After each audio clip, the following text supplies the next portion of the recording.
Break, break, break, on thy cold grey stones, O sea. And I would that my tongue could utter the thoughts that arise in me.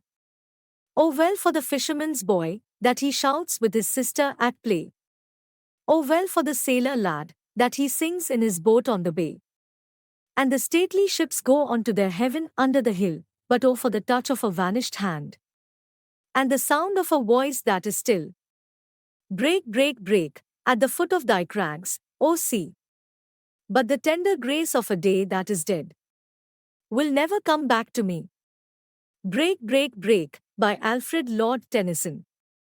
The speaker in the poem addresses the waves of the sea, urging them to crash against the rocky shore repeatedly.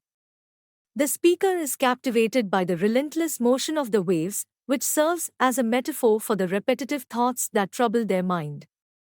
While observing the sea, the speaker notices various scenes unfolding around them. They see a fisherman's son playing and shouting with his sister, and a young sailor singing while navigating through the cove. These glimpses of joy and liveliness contrast with the speaker's own internal turmoil. The speaker also observes impressive boats sailing through the bay. They imagine these vessels sailing towards idyllic and heavenly destinations, perhaps symbolizing a sense of escape or a desire for tranquility.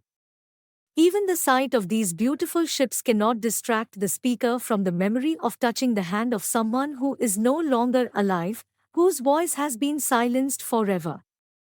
This memory serves as a poignant reminder of loss and absence. Speaker repeatedly calls out to the waves as they crash against the cliffs, emphasizing their yearning for release from their inner turmoil.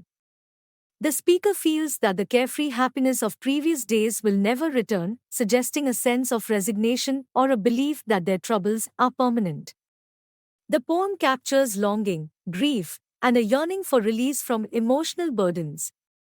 The poem describes feelings of loss, spoken by a man standing on the rocky seashore.